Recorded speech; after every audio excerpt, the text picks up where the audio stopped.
Jóvenes, muy buenas tardes y bienvenidos al curso de Historia Universal. Quien les habla, el profesor Ronaldo Cotera.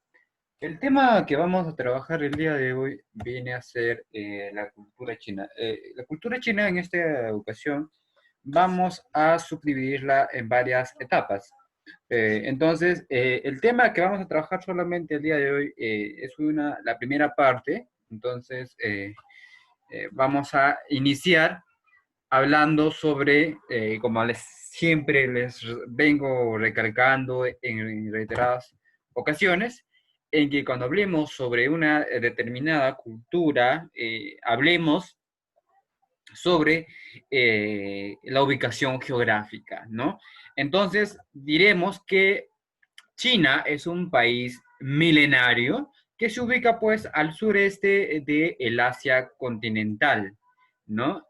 Ahora, lo que debemos mencionar y conocer también es que la antigua China limitaba por el norte con el desierto de Gobi, ¿no? Por el sur va a limitar con el mar de China, por el oeste con las altas montañas del Tíbet y por el este con el Océano Pacífico.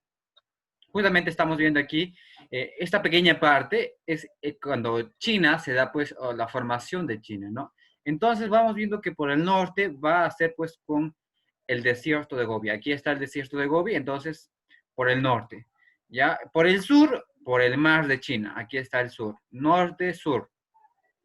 Ahora, por el oeste va a limitar con las montañas de lo que viene a ser, pues, las montañas del Tíbet, que viene a ser toda esta parte de aquí, las montañas del Tíbet, ¿ya? Y por el este está, pues, con el Océano Pacífico, ¿ok? Entonces, debemos tener en cuenta estas pequeñas eh, cosas para poder conocer un poco más de esta gran cultura.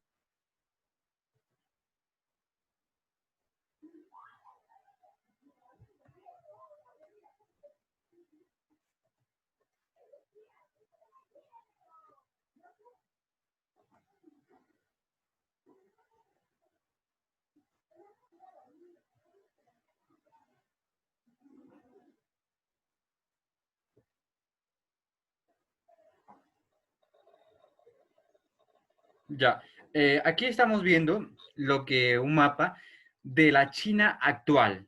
Vamos viendo cómo es que la China actual ha crecido pues de una manera tan exponencial, ¿no?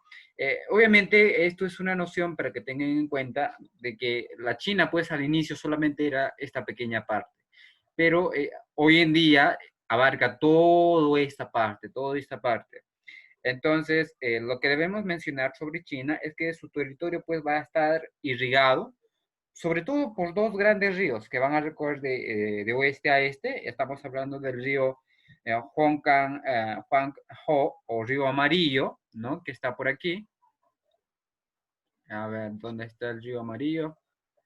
Hay un montón de ríos listo, ¿no? Aquí está, por ejemplo, el río Amarillo, río Huanghe.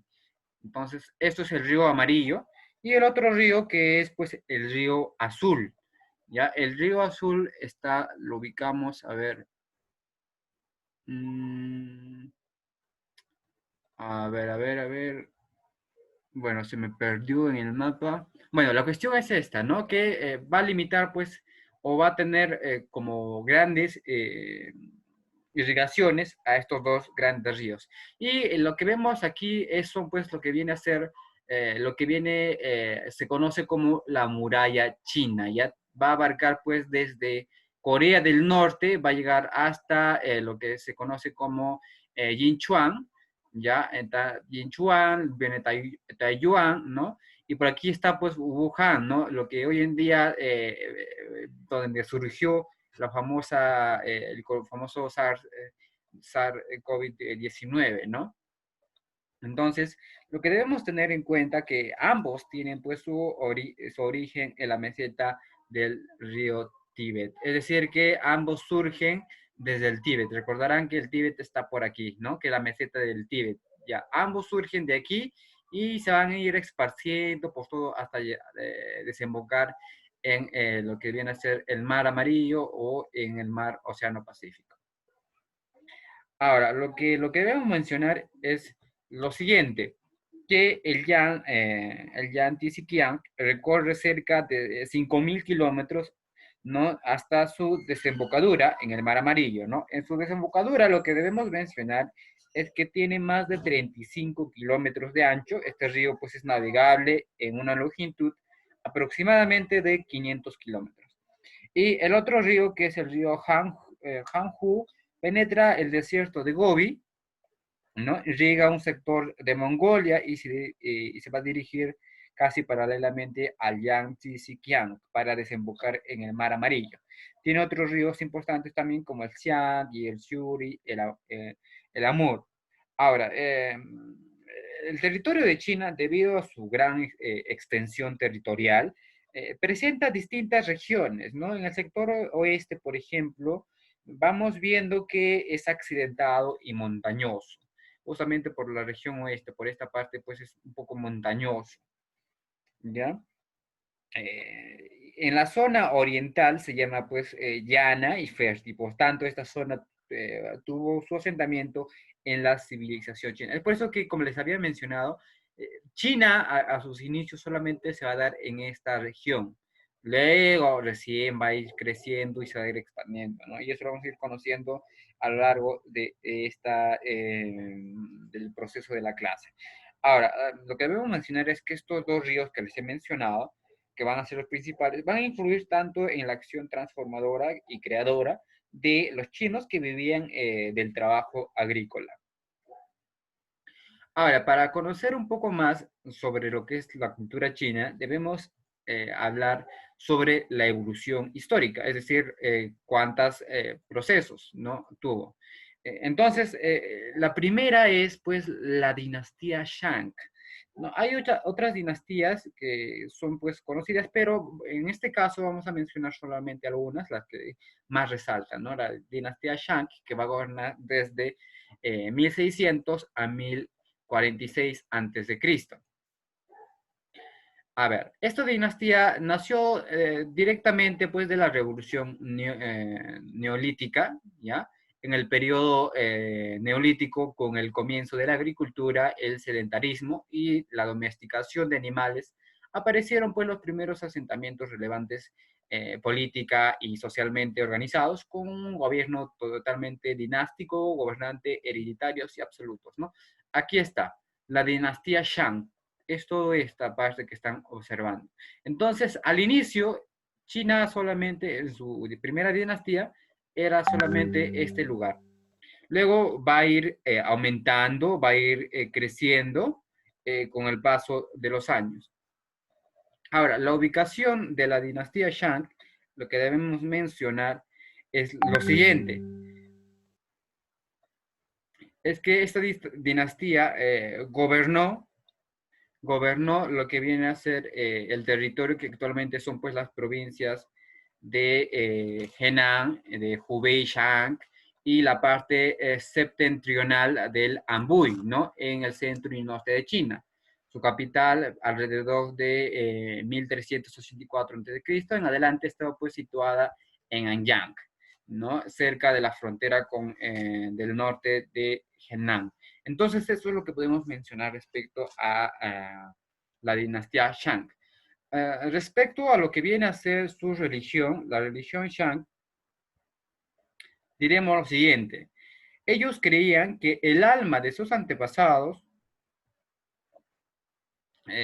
podía leerse en las estrellas, lo que se conoce como la astrología china.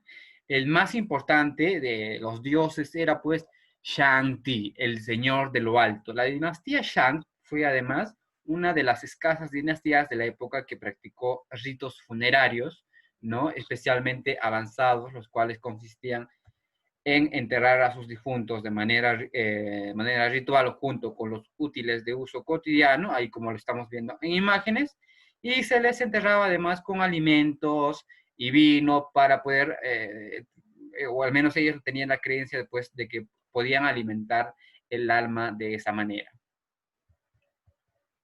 Ahora, la sociedad Shang estaba de la siguiente forma. La dinastía Shang fue la primera dinastía registrada en sí en crear una sociedad aristocrática. Esto quiere decir una sociedad con estratos estrictamente en lo que la clase más poderosa gobierna a la menos poderosa.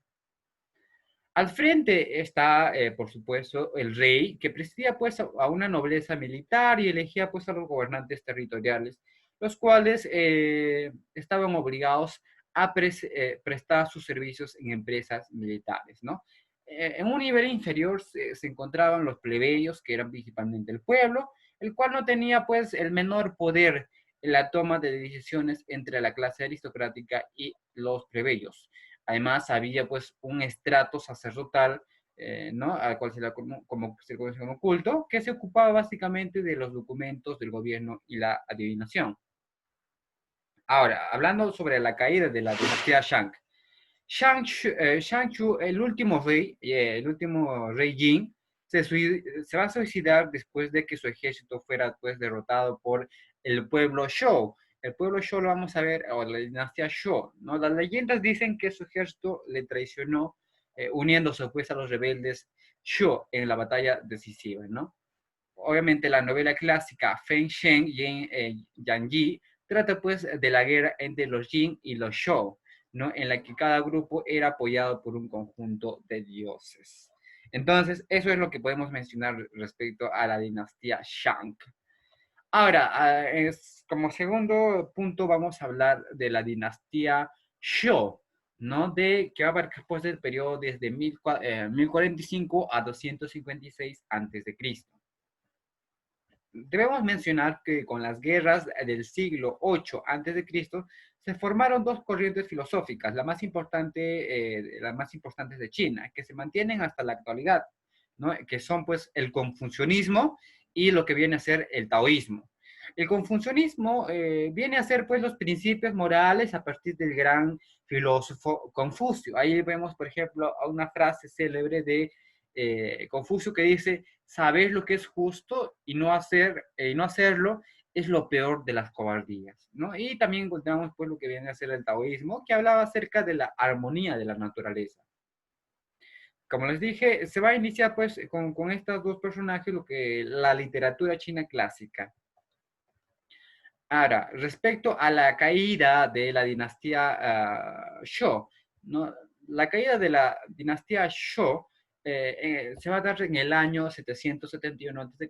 a consecuencia de la alianza que va a ser formada por el estado vasallo de Shen y el pueblo nómada de Querong, ¿no? Lanza pues un ataque contra Hao en el que muere el 12º monarca Shou y el rey Zhou de Yunwang asume el trono, ¿no? El ataque se debió pues a que el rey Zhou había pues repudiado a su esposa, hija del marqués del Shen, sustituyéndola por una concubina. Entonces, de esa manera, pues, se da lo que es la caída de la dinastía Shou. Entonces, chicos, hasta aquí vamos viendo, pues, lo que vienen a ser las dinastías. En la siguiente clase vamos a hablar un poco más sobre la dinastía Han, ¿no? Que es importante. Vamos a hablar también respecto a lo que viene a ser la república, la revolución, la organización política, ¿no? Vamos a hablar sobre qué funciones cumplía pues cada uno, ¿no? El emperador, los mandarines, los letrados. Vamos a ver también la organización social, la organización económica, las manifestaciones culturales que tenía la misma cultura. Entonces, vamos a ver también la influencia de la China en la cultura occidental, porque recordaremos que China pues va a ser una de las grandes, va a ser uno de los grandes invenciones y va a dar pues inicio a lo que es a la revolución al ser humano, ¿no? Y también hablaremos pues sobre lo fundamental y lo importante que fue pues esta cultura para el mundo entero, ya que sus manifestaciones, sus avances tanto en la ciencia como en la medicina, ¿no? Hasta hoy en día vamos viendo que tienen pues gran relevancia, tienen un mayor impacto y siguen perdurando hasta hoy en día. Entonces, vamos viendo pues en esta clase vamos a ver solamente estas dos dinastías. En la siguiente clase entraremos con la última dinastía que es la dinastía Han y empezaremos a hablar sobre las organizaciones, cómo estaban divididos y las manifestaciones culturales. Bueno chicos, hasta aquí la clase del día de hoy. Espero que les haya gustado. Nos estaremos viendo en la próxima semana. Nos vemos. Cuídense chicos.